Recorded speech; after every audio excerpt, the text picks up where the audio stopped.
We're thinking about what gives a sense of vitality to congregations. What do they possess that churches that may be struggling seem to lack? We've talked about leadership.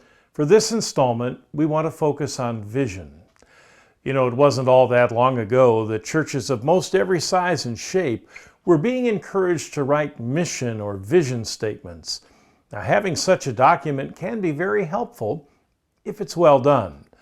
The problem is that what most churches ended up creating were either wish lists of things they hope to do someday that were not really grounded in their own reality of time, talent, and place, or worse, unimaginative naming of the things they had always done and perhaps had even stopped doing some time ago.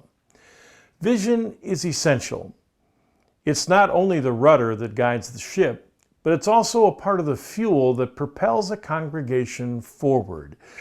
You might want to think of the Goldilocks principle here. There's too big, there's too small, and just right. The problem with a vision that's too large and grand is it can lead to what we sometimes call the paralysis of analysis, the sense of being overwhelmed and not knowing where to start. And it can be so unrealistic that every attempt to measure success will only demonstrate failure and increase internal frustration. However noble the goal, the Third Baptist Church in East Moose Jaw, Alaska, is not likely to save the whole world for Jesus. It has to be feasible to be believable. The problem with making it too small is that it will fail to inspire and spark creativity, and that can lead to stagnation. Surely the Church of Jesus Christ is worthy of more than simple survival to keep the doors open and the lights on.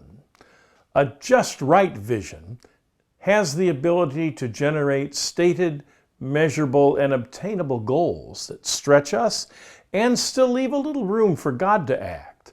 Small enough they can be accomplished, so it's achievable, but big enough for it to need our full effort and maybe a little help from God to get it done. And that creates a challenge. Here's an example. At the Center for Faith and Giving, our vision is to create a culture of generosity across the life of the whole church. That's a vision that is aspirational and a little abstract. It's what we would like to see happen. Our mission is to provide resources that teach stewardship as a spiritual discipline and a whole life practice in response to the generosity of God. The mission here moves from abstract to concrete, but without being overly limited by specifics that might stifle creativity moving forward. And then, of course, we have a number of measurable activities that we engage in that help us fulfill that mission. In order to accomplish our mission, we create curriculum, annual campaign materials, we lead workshops for congregations and regions, we maintain a website to provide unlimited access to resources that teach best practices and support local church communities, and we provide generosity coaching and consulting. We do this based on biblical and sound theological principles with an ecumenical spirit. Recognize that we represent only one part of the whole church. You see, now we move to the more specific and the measurable ways we conduct our ministry and the values that shape our work. Think of it this way: the vision and mission is the red thread that runs through everything you do, or if you prefer, it's the plumb line against which the things you do are measured.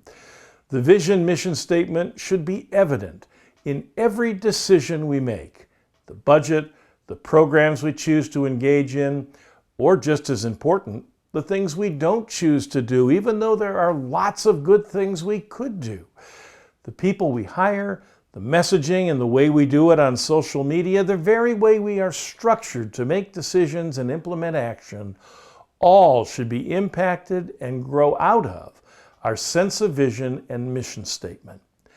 Every decision should ask the question, how does this make us better at what we believe we are called to do? Does it align with our purpose as defined in our mission and vision statements? What we discovered is that you can print it in the bulletin, on the newsletter masthead. It can be the first thing you see when you log onto the website. It can hang in a banner in the narthex. You can post it on a sign out front. And if it's too long and too complicated, people cannot tell you the whole statement. They're too long and complex, try to cover too many things, and frankly, they're often written by clergy who never wrote a word they didn't really fall in love with. You see, it's not a matter of memorizing the statement or repeating it each week. It's about getting it into the DNA of your leadership and into the systemic operations of your church, and then out into the whole congregation. Isaiah said the people without a vision perish. And the fundraising school would add the people without a clear mission can't raise their maximum potential donations. When people know the vision and the mission, when they understand what they're giving to and what it does and why it matters, what is the purpose of the organization and what you'll do with the resources I give you, well, they're apt to be more generous. Think about the Red Cross. My guess is at least two images come to mind, and probably only two right away. The first is, well, roll up your sleeve, we need some blood. And the second is disaster response. You know immediately what will happen when you make a donation.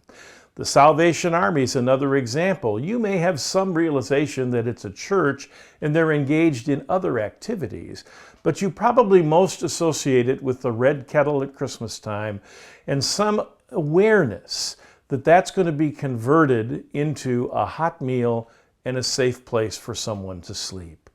Same with the American Cancer Society. You know it's about more birthdays and finding a cure for cancer.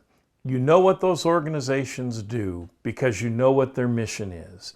The mission vision statements set expectations. They challenge growth. They interpret what people are connected to and what difference it makes when they support it.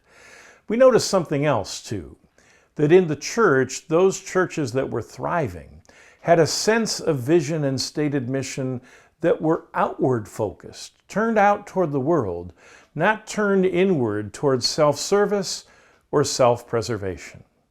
We also noticed that good vision statements were compelling, brief, concise, and clear.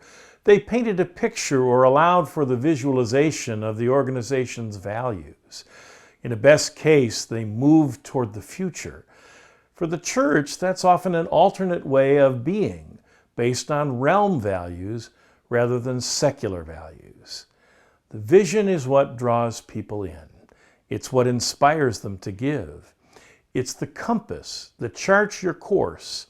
And when the church's activities and its vision aligned, we saw the result was impact in ministry, and the resources that were needed to carry it out were available. So the marks of a vital congregation include leadership and vision. And in our next session, we'll talk about discipleship and education. For the Center for Faith and Giving, I'm Bruce Barkauer. Could your church use help in reaching its giving potential? Contact us for more information about Generosity Plus, consulting and coaching for your congregation and its specific context.